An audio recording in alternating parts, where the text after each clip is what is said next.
Hello, ladies and gentlemen. This is Gary with minterrors.org. I also have a forum at errorcoincollector.org. And I thought today I would sit here and show you guys how to successfully attribute a 1949D repunched mint mark.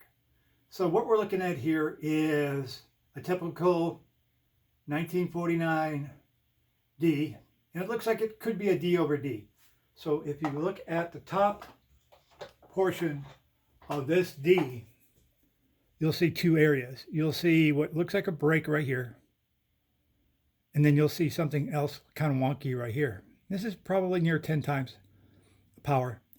So there is something going on here. It looks kind of wonky. Doesn't look normal.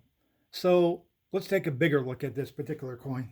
Let's take a look at it and see if we can get this a little bit better. And here we go. So this is probably twice as large as the last photo, but we can definitely see something is going on. What we have here, it appears to be we have the normal D. The stronger primary D is like right here. There's the serif here and here. And then we have a secondary weaker serif here. And it looks like it goes up on a 45-degree angle, and it could possibly be the top serif over here. And that is pretty far off. It appears to be pretty far off, right? So we have a split right here, which means it actually is punched underneath this primary one. So the weaker one is below. They didn't do a very good job. So they took the punch that puts the D onto the working die, and they punched over the top of it. Looks like they manhandled it the second time around. It looks like it did a pretty good job. But the first one is definitely rotated clockwise. So it looks like it's going towards from 12 o'clock towards 2 o'clock, let's say. Okay, so let's take an even closer look at this and see what we can pull out. Here we have what I call making a logical choice. So I'm assuming that the yellow areas marked here with the arrows is the secondary weaker serifs. I'm guessing right now. I'm not sure. So let's say the other ones are the primary, which is pretty accurate. I mean, there's one right down here, and there's another one right here. You can actually see them. There's not a big deal. The only thing that we have to make a bold prediction on is these two here. And how we do that, it's really easy. I mean, really easy. All we really have to do is get yourself a piece of paper, right? And take the paper, lay it on your screen if you're looking at it on the screen like I am, and you simply just add a little tick mark here and add a little tick mark up here, right? So now that's about center. It doesn't have to be absolutely positively perfect, but it can't be way off. So then we tick those two primary mint marks. And then what we want to do is we want to see if we can take that same distance and find the almost exact distance for the yellow or the weaker secondary mint mark. So let's go ahead and turn that and see if we can actually get that piece of paper to line up with the others. And look at that. I mean, here is that jutting out lower serif, and here is the upper split. So look at that. And the distance is pretty good. But also, this also gives you an idea how skewed, or how much of the clockwise direction, I should say, how much of this is actually pushed to the right-hand side. So it gives us a little bit more detail on what is going on. And that's how I do it. Even at shows, I like to have strips of paper. 8 by 11 pieces of paper cut in strips long. If I need to come down for particular pictures, I will. But it gives me plenty of chances to show people exactly what's going on here. So you did see on one of the screens what RPM that was, because I've actually shot this and put it up on errorcoincollector.org. And this is already up there. So if you guys want to look at that errorcoincollector.org forum, I've got a lot of other ones listed on there, and you can take a look. But how do we go about attributing this? Okay, so with that being said, we look at the D in a general, non-marked up version here, and you can actually see the split right here.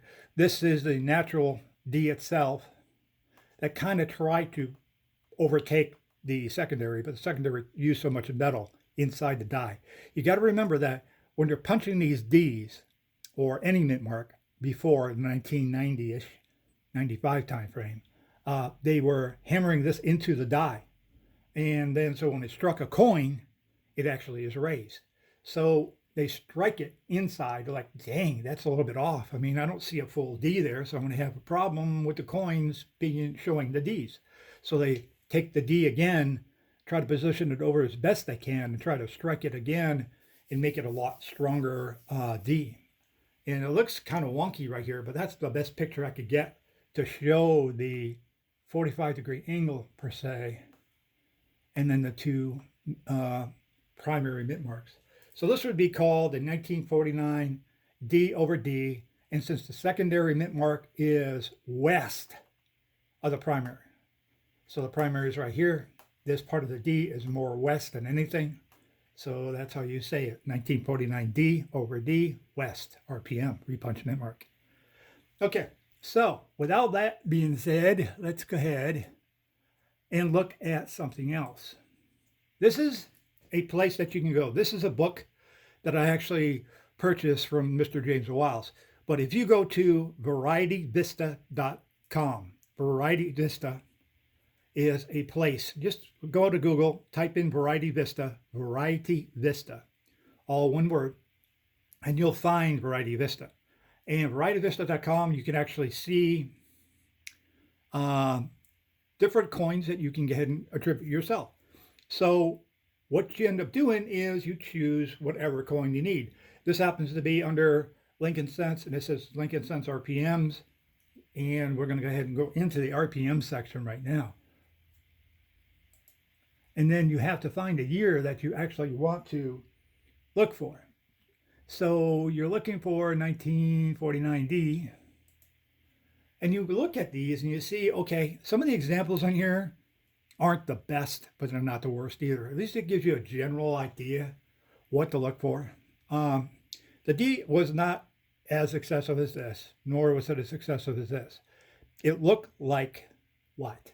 It looked like it was severely tilted, so it's not these listed that say it's tilted per se, rotated, if you will. There's one right here that actually says rotated clockwise. CW stand for clockwise. And the other ones are counterclockwise, counterclockwise, counterclockwise, going the opposite direction. And then this one down here is counterclockwise as well. Kind of pushes me towards this particular one that says clockwise. And we can actually go into Variety Vista, if you will. It'll actually give you blown up pictures of that particular RPM you're searching for. Like I said, some of these examples are not the best in the world. I'm not sure if I want to offer him all of my great photos I try to take. And that's a lot of work to redo all this anyway. We will see what happens with all that. That's another story for another day. But it's very, very difficult to see.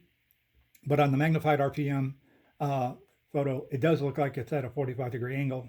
There is some separation up over here. And this is what I had to go by. Is separation right here.